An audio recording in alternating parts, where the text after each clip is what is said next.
ኮንግራ ብለናል። ኮንግራጁሌሽን ሀይ በጣም ሁል ቀን የምንጠብቀው የነበረ ቀን ነበረ። ሁላችሁም እንኳን ደስ ያላችሁ የሀይሚ የብሩኬ ደጋፊዎች። እንግዲህ ለጨረቃ ፋሚሊ በብዛት ማለት ነው በቀደም ለታ 350 ሺያቸውን እያከበሩ በነበረበት ቀን ብዙ ልጆች ምኞታቸውን ገልጸውላቸው ነበር። አረ ሰላም ልበላችሁ። ሰላም ጤና ይስጥልኝ ውድና የተከበራችሁ ቻናል ቤተሰቦች በያላችሁበት ሰላማችሁ ይዛልኝ። እንዴት ናችሁ? ከኔ ጋር ሁሉ ሰላም ነው፣ እግዚአብሔር ይመስገን። እንግዲህ ስክሪን ላይ እንደምትመለከቱት ብሩኬና ሀይሚ የቀለበት ፕሮግራማቸውን ባላሰበችው መልኩ ተደርጎላታል። እንዲሁም ደግሞ ሀብ አይታችሁት ከሆነ እጅግ በጣም ደስ ብሎታል ማለት ነው። ሀይሚም ያስደስታት ነገር ምን አለ፣ እንዲሁም ደግሞ ሩታ አዲስ ነገር አለ ምንድነው የሚለውን ነገር እስከ ቪዲዮ መጨረሻ ድረስ ስትከታተሉ አብረን የምናዳምጠው የምናየው ይሆናል። ሀሳብ አስተያየታችሁን ደግሞ ታች ኮሜንት ላይ መስጠት ትችላላችሁ። እንዲሁም ደግሞ ከወደዳችሁት ሼር ማድረጋችሁን እንዳትረሱ። ቤተሰብ ያልሆናችሁ ደግሞ ሰብስክራይብ አድርጋችሁ ቤተሰብ እንድትሆኑ በአክብሮት ጋብዛችኋለሁኝ። ወደ ሀሳቤ ስመጣላችሁ እንግዲህ ሀይሚና ብሩኬን ብዙዎቻችሁ ከኔም ጭምር ማለት ነው ብዙ ቀን እንጠብቅ ነበር ይሄን ነገር እንዲያደርግላት ማለት ነው። ድምጽ ይገባል ግን በጣም ይቅርታ።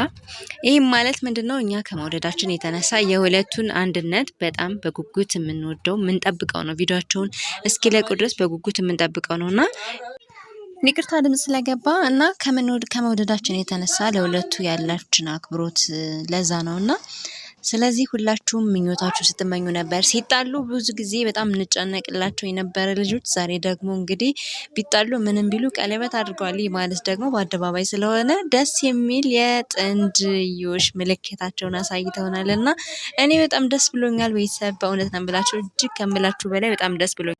የብሩኬ ቤተሰብ በተለይ ሙሽዬ ሁሌ እንደምትናገረው አይታችኋት ከሆነ ሁለቱ እንዲለያዩ አትፈልግም። ሁሌ መርቃቸው ነበር አንድነታቸውን መጨረሻቸውን እንዲያሳምርልኝ እያለች ሁሌ ጸሎት ታደርግ ነበር ቪዲዮ ሲሰሩ አይታችሁ ከሆነና ዛሬ ቪዲዮ ስትመለከት ምን ያክል እንደምትደሰት የሷን ደስታ ቪዲዮ እስከሚልኩልን ድረስ በጣም ቸኩያለሁ ለማየት ማለት ነው። እንዲሁም ደግሞ የሀይሚ መጨረሻ ይሄንን ነገር ነበር የምጠብቅ የነበረው። ምክንያቱም ሁሌ ታውቃላችሁ በመካከላቸው የሚገባ ነገር በጣም ብዙ ነገር አለ፣ ብዙ የሚያጋጫቸው ነገር ነበር እና እንደዛ ሲሆን የሚያሰጋ የሚያስጨንቅ ነገር ስለሚኖር ዛሬ ግን በጣም ደስ ብሎናል። ሁላችሁም እንዳያችሁት እንግዲህ ደስ የሚል ቦታ ላይ ብዙ ነገሮችን አስተካክሎ ወንድ ልጅ ለሴት ልጅ ያለውን ክብር በሚገልጽበት መልኩ በዚህ መልኩ ገልጾላታል ማለት ነው። ይህ ማለት ሴቶችን የማክበር ሲጀመር ብሩኬ ሴት ልጅን ብዙ ጊዜ ይናገራል አይታችሁ ከሆነ ስትጎዳም ሆነ ስታለቅስ ማየት አልፈልግም ብሏል እና ያው እንደሚታወቀው ስራ ስለሆነ አንዳንዴ ፕራንክ ሲደራረጉ አይታችሁ ይሆናል። ግን በዛ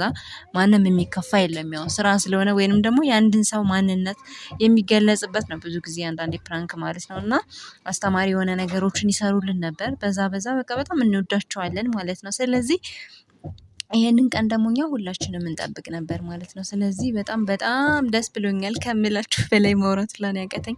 ሌላው ደግሞ ሀብቲዩብ የብሩኬ ወንድም ማለት ነው እንዲህ ደስታውን የገለጸበት ሀይሚም ደግሞ እንዲህ ደስ ያላት ምክንያቱ ምንድነው ካላችሁ እንግዲህ ዩቲዩብ 100 ሺህ ስትገቡ የሚሰጣችሁ የዩቲዩብ አዋርድ ምንድነው አዋርዳው እንደዛ አይደለ ሰጥቶታል ማለት ነውና ለዚህ ደስታውን እንዴት እንደተደሰተ ልነግራችሁ አልችልም። ይህም ቀላል አይደለም። 100 ሺህ ሰብስክራይብ ለማምጣት አይደለም 10 ሰብስክራይብ ለማምጣት ይከብዳል። አሁን ላይ ግን እጅግ ተወዳጅ ስለሆነ 100 ሺህ ሰብስክራይብ ገብተዋል። በቅርብ ጊዜ ነው የጀመሩት አይታችኋል። ስለዚህ 100 ሺህ ገብቶ የዩቲዩብ አዋርድ ተሰጥቶታል ማለት ነው። እንኳን ደስ ያለ ደብል ደስታ ነው ያጋጠመው እና መብሩክ ብለናል ለሁሉም ደስታም እጥፍ ደብል ደስታ ስለሆነለት ማለት ነው። ሌላ ወደ ሩታ ጋር ትመጣላችሁ። ሩታ ሰሞኑን ከሄርሜላ ጋር ተጣለች ሲባል እየተወራ እየሰማን ነው። እኔ ግን አንድ ነገር ልንገራችሁ፣ በእጅ ሰታችሁ እንደገና ማልቀሱ ተገቢ ነው ወይ?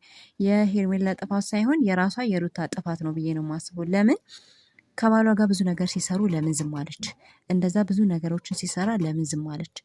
ያኔ ብዙ ነገሮችን ትዳሯ እስከሆነ ድረስ ይህ ነገር አይሆንም አትሰራም ከሷ ጋር ብላ ማቆም ስትችል፣ ዛሬ ግን አሁን ገና እንግዲህ አራስ ቤት ናት፣ ከአራሱ አልወጣችም፣ ክርስትናም አላስነሳችም።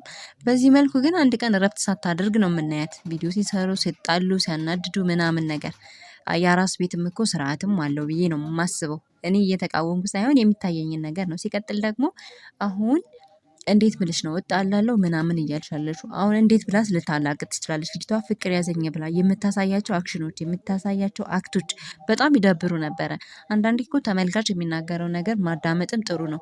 አሁን ግን ማለቃቀሱ መጣላቱ እኔ ብቻ አላቅም እንዴት ሆኖ እንደሚላቀቁና እንዴት ወደ ሰላማቸው እንደሚመለሱ ለእኔ ሀሳብ ነው።